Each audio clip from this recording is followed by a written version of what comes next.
What up YouTube, this is Bob here with another video review. This time I'm proud to bring you Power Charge Rhino with Snap-on Battle Armor packaging.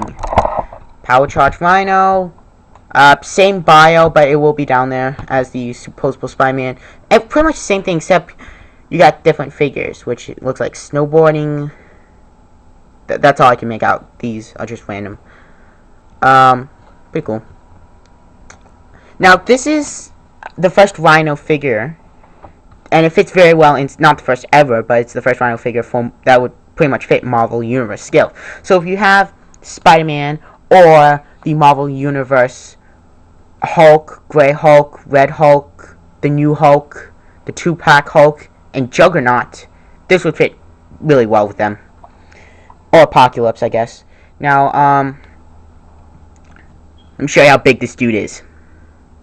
You pretty much pay the exact same amount as you would for the superposable Spider-Man, and you get this much more plastic.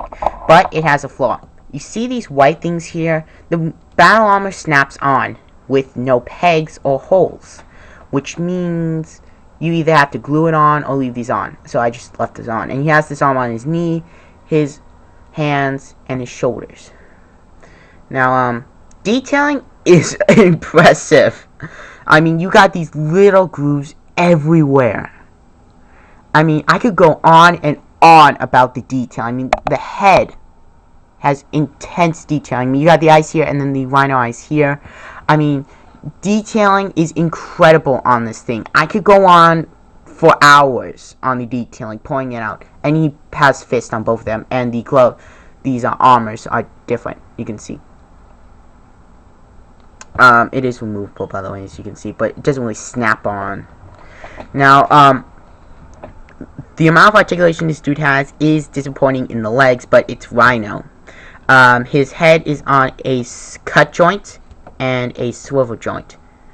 And he's stuck in a scream position like, Rhino! I had to do that. He has a rotating joint and a cut joint. And yeah, the armor does hinder it a little. Bicep swivel, and actually, this piece swivels on its own. It's like bicep swivel. Okay, look, it's like these pieces are connected, and this is a separate piece, and it can rotate. That's the best way to describe it. And look how big this cut joint is. I mean, look at that for his elbow.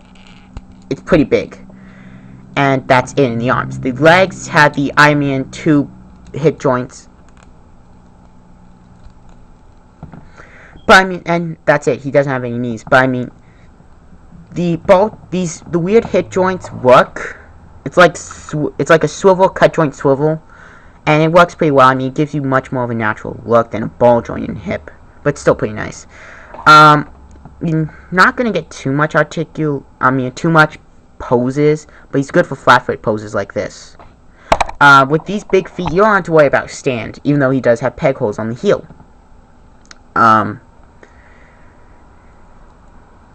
The armor is pretty nice, I have to admit. And I do like how this one, like, is a boxing glove, kinda. And he does have knee pads, by the way. And spiked shoulder pads, which look like they're made out of concrete. His pieces of body armor look like they're made out of concrete, which suits Rhino. But, with no knee, I mean, this is one solid piece. That's it. But, I mean, you really don't need it with Rhino. The feet are detailed fairly well. I mean, there's so much detailing. The paint apps on the toes are good. The chest has some faint paint apps. I mean, it's just such a good figure. I mean, if you see this thing, buy it.